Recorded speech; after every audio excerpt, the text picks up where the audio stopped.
सोचिए, क्या होता है जब कोई इतिहासकार जो सिर्फ सबूतों पर यकीन करता है, एक ऐसी जगह पहुंच जाता है जहां कहते हैं कि आज भी रूहें इबादत करती हैं। जी हाँ, ये कहानी है ही उसी टकराव की। एक तरफ है विज्ञान और लॉजिक और दूसरी तरफ है एक 500 साल पुराना मकबरा जो न जाने अपने अंदर कैसे कैसे राज छुपाए बैठा है। तो चलिए आज चलते हैं दिल्ली के मेहरौली आर्कियोलॉजिकल पार्क में, जहां मौजूद है जमाली कमाली की मस्जिद और मकबरा। एक ऐसी जगह जिसका नाम दिल्ली की सबसे भुताहा जगहों की लिस्ट में सबसे ऊपर आता है। और देखिए, ये कोई सुनी सुनाई बात या अफवाह नहीं है। देश के सबसे बड़े अखबारों में से एक ने इसे ये दर्जा दिया है। सोचने वाली बात है ना, कि आखिर एक ऐतिहासिक जगह को सबसे खतरनाक क्यों कहा गया होगा। तो अब मिलते हैं इस कहानी के मुख्य किरदार से, एक ऐसा शख्स जिसका काम ही इतिहास के पन्नों को कुरेदना है, लेकिन जिसकी सोच पूरी तरह से वैज्ञानिक है। भूत प्रेत अंधविश्वास, इन सब के लिए उसकी दुनिया में कोई जगह नहीं थी। नाम था अरुण, भारतीय मूल का एक इतिहासकार जो पला बढ़ा यूके में था। उसके लिए भारत बस एक ऐसा देश था जो पुरानी कहानियों और अंधविश्वासों में जकड़ा हुआ था। पर किस्मत का खेल देखिए, उसका अगला असाइनमेंट उसे उसी भारत में दिल्ली की उसी 500 साल पुरानी जमाली कमाली साइट पर ले आया। उसके दिमाग में एक ही ख्याल था, भारत के लोग कितने अंधविश्वासी हैं। लेकिन हकीकत ये थी कि अब उसे एक ऐसे ही मकबरे पर रिसर्च करनी थी जिसे लोग भुतहा मानते थे। यहीं से उसके यकीन और उस जगह की हकीकत के बीच असली जंग शुरू होने वाली थी। दिल्ली पहुंचते ही अरुण का सामना ऐसी चेतावनियों से होने लगा जिन्होंने उसके तार्किक दिमाग को हिलाना शुरू कर दिया। जमाली कमाली का नाम सुनते ही लोगों के चेहरे का रंग उड़ जाता था। उसने एक ऑटो को रोका और जगह का नाम बताया। ये सुनते ही ड्राइवर तो जैसे आग बबूला हो गया। वो चिल्लाया, साहब, मजाक करने की भी हद होती है, और तेजी से ऑटो भगाकर निकल गया। अरुण बस हैरान खड़ा देखता रह गया। 1, 2, 3 कई ऑटो वालों ने जाने से साफ इनकार कर दिया। आखिरकार एक ड्राइवर बड़ी मुश्किल से तैयार हुआ, लेकिन 2 शर्तों पर। किराया 300 की जगह 700 रुपये होगा, और दूसरा, वो उसे गेट से 100 मीटर पहले ही उतार देगा।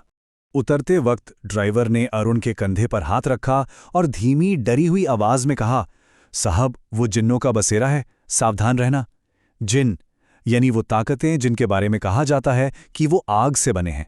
अरुण मन ही मन हंसा, पर ड्राइवर की आंखों का खौफ वो बिल्कुल असली था। खैर, परमिशन लेकर अरुण शाम ढलते ही परिसर के अंदर चला गया। शुरुआत में तो अगरबत्ती की महक और एक अजीब सी शांति थी, लेकिन जैसे जैसे सूरज डूबा और अंधेरे ने उस जगह को अपनी गिरफ्त में लिया, उसे लगा कि वो वहां अकेला नहीं है। पहले एक भारी आवाज गूंजी, यहां किस नियत से आए हो? अरुण चौंका, पलटकर देखा, दूर दूर तक कोई नहीं था। फिर खाली अंधेरे कमरों से फुसफुसाने की आवाजें आने लगीं, जैसे कई लोग बातें कर रहे हों। और तभी एक परछाई उसके सामने से गुजरी। वो उसका पीछा करते हुए भागा और एक छोटी सी अंधेरी इमारत के सामने रुका, जहां 2 कब्रें थीं। ये कब्रें थीं जमाली और कमाली की। जमाली 16वीं सदी के एक माने हुए सूफी संत थे। कमाली के बारे में ज्यादा जानकारी तो नहीं है, लेकिन दोनों का रिश्ता इतना गहरा था कि कुछ लोग उन्हें प्रेमी तक मानते थे। जैसे ही अरुण ने उस मकबरे में कदम रखा, एक अजीब बर्फीली हवा ने उसे जकड़ लिया। बाहर दिल्ली की उमस भरी गर्मी थी, लेकिन अंदर का तापमान अचानक गिर गया था। ये कोई मामूली ठंड नहीं थी, ये हड्डियों तक को कंपा देने वाली ठंड थी। और फिर उस मकबरे के अंदर जो हुआ, उसने अरुण के विज्ञान और तर्क की दुनिया को हमेशा के लिए तोड़कर रख दिया। डर की असली दास्तान अब शुरू होने वाली थी। उसे बाहर आंगन से धीमी आवाज में नमाज पढ़ने की आयतें सुनाई दी। जब उसने दरवाजे की जाली से झांका तो उसके रोंगटे खड़े हो गए। पूरा आंगन सफेद लिबास पहने लोगों से भरा था, जो एक साथ नमाज पढ़ रहे थे। ऐसा लगा जैसे वक्त 500 साल पीछे चला गया हो। एक इतिहासकार होने के नाते उसकी पहली सोच थी सबूत जुटाना। उसने कांपते हाथों से अपना कैमरा निकाला ताकि इस नामुमकिन से दिखने वाले मंजर को कैद कर सके। लेकिन कैमरे की स्क्रीन पर आंगन बिल्कुल वीरान था। एक भी इंसान नहीं। जो उसकी आंखों को साफ साफ दिख रहा था, वो कैमरे की नजर से गायब था। अब उसके दिल की धड़कन उसके कानों में गूंज रही थी। वो डरकर 2 कदम पीछे हटा और तभी उसकी नज़र कमरे के एक कोने पर पड़ी। वहां एक लंबी परछाई खड़ी थी, जिसकी आंखें नीली आग की तरह चमक रही थीं। अचानक अरबी आयतों की आवाज़ें तेज हो गईं और देखते ही देखते पूरा कमरा ऐसी ही अनगिनत परछाइयों से भर गया। वो चारों तरफ से घिर चुका था। और फिर उन परछाइयों में से एक आवाज सीधे उसके जहन में गूंजी, एक ऐसी ठंडी, खौफनाक आवाज जिसने उसकी रूह कंपा दी। ये जगह जिंदा लोगों के लिए नहीं है।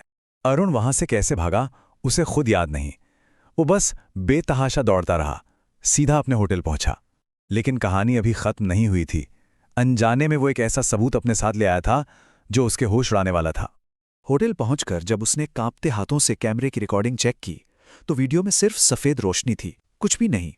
लेकिन जैसे ही उसने ऑडियो प्ले किया, उसके रोंगटे खड़े हो गए। ऑडियो में अरबी आयतों की वही खौफनाक आवाजें साफ साफ रिकॉर्ड हो गई थीं।